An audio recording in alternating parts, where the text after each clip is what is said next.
ជំរាបសួរបងប្អូនអរគ្នាបាទអញ្ចឹងថ្ងៃនេះគឺយើងស្វាគមន៍ជាមួយគ្នាបាទជាមួយនឹងមេរៀននៅក្នុងថ្នាក់ភាសាអង់គ្លេសកម្រិត2ហើយថ្ងៃនេះគឺ teacher មាននៅមេរៀនមួយអំពី lesson D travel experience បាទដែលយើងនិយាយជាភាសាខ្មែររបស់យើងគឺមានន័យថាបទពិសោធន៍នៃការធ្វើដំណើរកម្សាន្តបាទអញ្ចឹងបងប្អូនអរគ្នាធ្លាប់ធ្វើដំណើរកម្សាន្តទៅលេងស្រុកក្រៅឬមួយក៏ប្រហែលជាទាំងអស់គ្នាមិនសូវជាមានច្រើនទេតែបើយើងធ្វើដំណើរក្នុងស្រុកប្រហែលជាមានច្រើនបាទដូចយើង travel ទៅលេងសៀមរាបឬមួយក៏ទៅកំពង់សោមទៅអីហ្នឹងអាហ្នឹងឯងគេហៅថាបទពិសោធន៍នៃការធ្វើដំណើរកម្សាន្តរបស់យើងហើយបាទអញ្ចឹងនៅក្នុងមេរៀននេះដែរយើងក៏មានអត្ថបទហើយនេះគឺជាពាក្យកន្លឹះដែល teacher បានដកស្រង់ចេញពីអត្ថបទអញ្ចឹងមុននឹងយើងទៅដល់អត្ថបទរបស់យើង teacher មកឲ្យយើងស្គាល់នៅពាក្យកន្លឹះជាមួយគ្នាបាទអញ្ចឹងសម្រាប់ពាក្យកន្លឹះរបស់យើងទី1គឺ elephant អញ្ចឹង elephant ហ្នឹងគឺបកប្រែថាដំរីបាទសត្វដំរីហើយទី2គឺ overseas បាទ overseas ហ្នឹងគឺក្រៅប្រទេសទី3 outdoor បាទ outdoor ហ្នឹងគឺជនបទឬមួយក៏នៅកន្លែងដាច់ស្រយាលឬមួយក៏នៅខាងក្រៅវិញអញ្ចឹងមិនមែននៅក្រៅទ្វារណាតិចយើងឃើញថាដបបកថាទ្វារបកថាក្រៅទ្វារគឺមិនមែនអញ្ចឹងទេ relative នោះគឺសាច់ញាតិបាទដូចជាមានពូមីងក៏ក្មួយមួយក៏អីហ្នឹងបាទនឹងគេហៅថា relative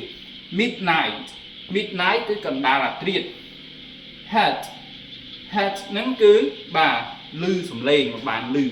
hear គឺឮដល់ពេលទៅជានេះណា past simple គឺ head បាទឮសំឡេង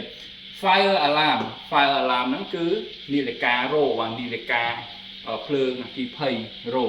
បាទអញ្ចឹងសម្រាប់ពាក្យកន្លឹះរបស់យើងគឺមានតែប៉ុណ្្នឹងទេទីអានជូនយើងទាំងអស់គ្នាម្ដងទៀត elephant overseas outdoor relative midnight hat fire alarm បាទអញ្ចឹងទីនឹងបង្ហាញឲ្យយើងនៅអត្ថបទរបស់យើងទាំងអស់គ្នាបាទសូមចាំបន្តិចបាទនេះគឺជាអត្ថបទនៃមេរៀន travel experience របស់យើងបាទអញ្ចឹង teacher នឹងអានឲ្យទាំងអស់គ្នាបាទយើងមានចំនួន4 paragraph 4កថាខណ្ឌបាទអញ្ចឹងបាទសម្រាប់នៅផ្នែកទី1 I'm here in Chiang Mai Thailand yesterday I went on a short elephant ride There was a man on the elephant in front of me. His name was Alan Johnson. My name is Alan Johnson too. បាទអញ្ចឹងត្រូវបកប្រែឲ្យខ្ញុំកំពុងតែស្ថិតនៅក្នុងទីក្រុងឈៀងម៉ៃនៃប្រទេសថៃហើយកាលពីម្សិលមិញគឺខ្ញុំបានទៅជិះនៅដំរីបាទមានន័យថាជិះលើដំរីរយៈដូចថាជិះចម្ងាយចិត្តណាបាទនៅយើងក៏មានដែរកាលមុនគឺមានដំរីដែលគេជិះនៅវត្តភ្នំគឺមាននៅបរិះម្នាក់ដែលជាអ្នកដែលគាត់បើកដំរីគឺនៅពីមុខបើកហ្នឹងដូចថាគាត់ឡើងទៅបញ្ជាដំរីហើយឈ្មោះរបស់គាត់នោះគឺ Alan Johnson ហើយឈ្មោះរបស់ខ្ញុំហ្នឹងក៏ជា Alan Johnson ដែរបាទតោះអញ្ចឹងយើងចូលដល់ទី2 My sister and I are in Paris, France It's our first trip overseas. We went to an outdoor cafe the other day,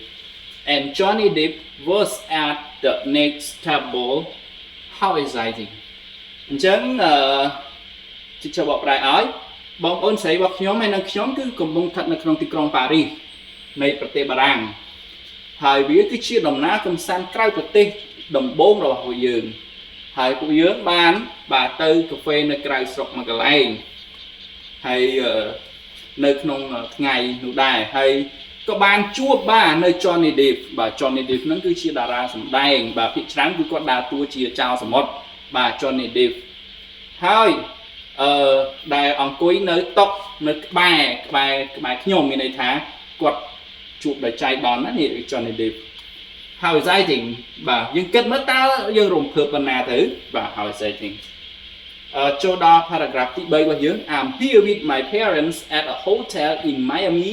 Florida. We came to visit our relatives. We all went to bed last night at about midnight. at 3 a.m. in the morning we had a fire alarm ខ្ញុំកំពុងតែ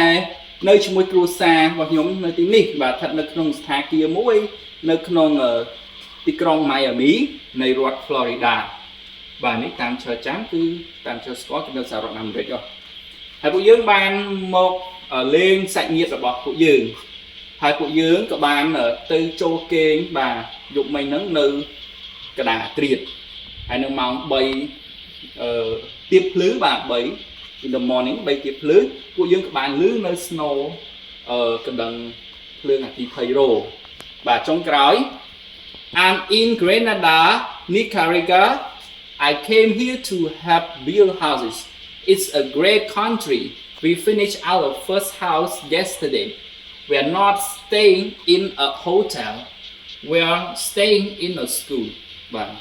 ខ្ញុំកំពុងស្ថិតនៅក្នុងទីក្រុង Grenada នៃតំបន់ឬក៏នេះគឺជាទីកន្លែង Nicaragua ហើយខ្ញុំបានមកទីនេះដើម្បីជួយសាងសង់ផ្ទះហើយវាគឺជាប្រទេសមួយដែលអស្ចារ្យមែនទែនបាទ great ស្អាតហើយពួកយើងក៏បានបញ្ចប់នៅការសាងសង់ផ្ទះរបស់យើងកាលពីម្សិលមិញហើយពួកយើងគឺមិនបាននៅក្នុងអូតែលទេឬក៏ផ្ទះសន្តាគារនោះទេពួកយើងនៅក្នុងស្នាក់នៅក្នុងសាលាបាទអញ្ចឹងនេះគឺជាអត្ថបទនៃ